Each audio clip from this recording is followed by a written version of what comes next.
Número 5. ¿Cómo se logra la curación? Para que la curación pueda tener lugar, es necesario que se entienda el propósito de la ilusión de la enfermedad.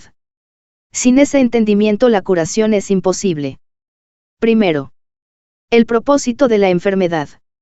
La curación se logra en el instante en que el enfermo deja de atribuirle valor al dolor. ¿Quién elegiría sufrir a menos que pensase que con ello podría ganar algo, y algo que tiene valor para él? Indudablemente cree que está pagando un precio módico por algo de mayor valor, pues la enfermedad es una elección, una decisión. Es la elección de la debilidad, procedente de la equivocada convicción de que es fuerza. Cuando esto ocurre, se ve a la verdadera fuerza como una amenaza y a la salud como algo peligroso. La enfermedad es un método, concebido en la locura, para sentar al Hijo de Dios en el trono de su Padre. A Dios se le ve como algo externo, poderoso y feroz, ansioso por quedarse con todo el poder para sí mismo. Solo con su muerte puede su Hijo conquistarle. ¿Y qué representa la curación dentro de esta loca convicción? Simboliza la derrota del Hijo de Dios y el triunfo de su Padre sobre él. Representa el desafío supremo en forma directa que el Hijo se ve forzado a aceptar. Representa todo lo que él se ocultaría a sí mismo para proteger su vida. Si se cura, él es responsable de sus pensamientos. Y si es responsable de sus pensamientos, será destruido a fin de demostrarle cuán débil y miserable era. Mas si él mismo elige la muerte, su debilidad se convierte en su fuerza. Ahora se ha impuesto a sí mismo lo que Dios le habría impuesto, y de esta forma ha usurpado completamente el trono de su Creador. Segundo. Un cambio de percepción. La curación es directamente proporcional al grado de reconocimiento alcanzado con respecto a la falta de valor de la enfermedad. Solo con decir, con esto no gano nada uno se curaría. Pero antes de uno poder decir esto, es preciso reconocer ciertos hechos. En primer lugar, resulta obvio que las decisiones son algo propio de la mente, no del cuerpo.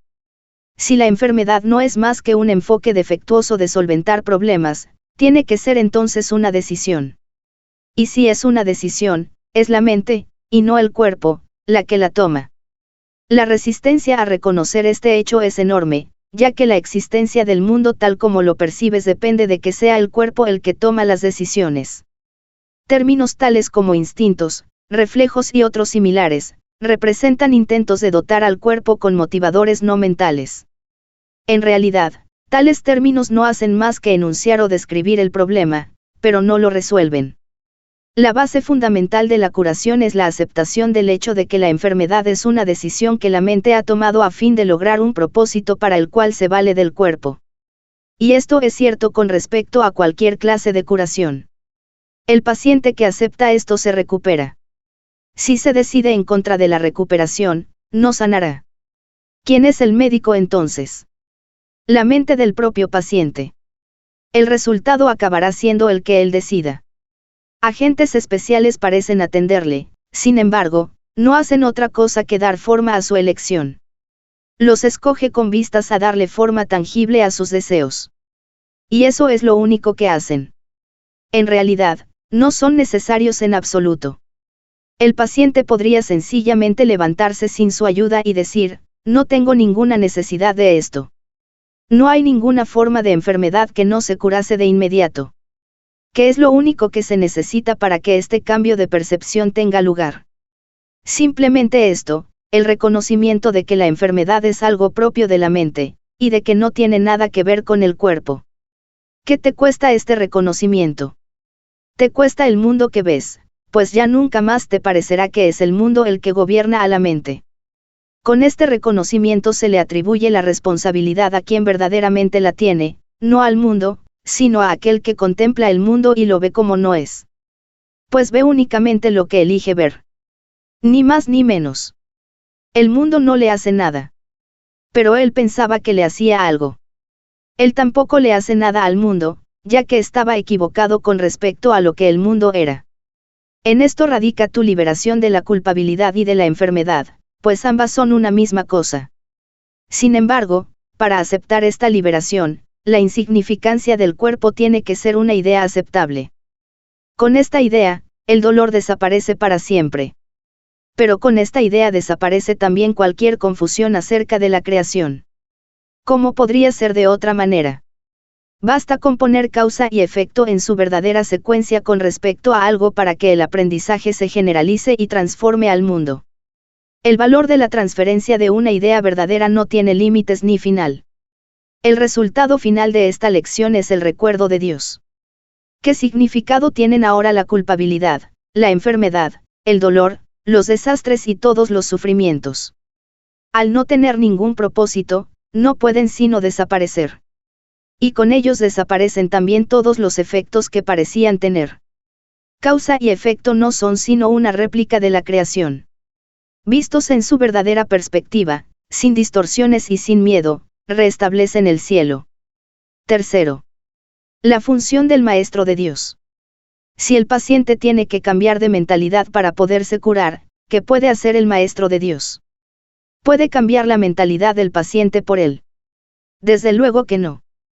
Para aquellos que ya están dispuestos a cambiar de mentalidad, la función del Maestro de Dios no es otra que la de regocijarse con ellos, pues se han convertido en maestros de Dios junto con él. Con aquellos que no entienden lo que es la curación, no obstante, tiene una función más específica. Estos pacientes no se dan cuenta de que ellos mismos han elegido la enfermedad. Por el contrario, creen que la enfermedad los ha elegido a ellos. No tienen tampoco una mentalidad abierta al respecto. El cuerpo les dice lo que tienen que hacer y ellos obedecen. No tienen idea de cuán demente es este concepto. Solo con que lo sospecharan, se curarían. Pero no sospechan nada. Para ellos la separación es absolutamente real.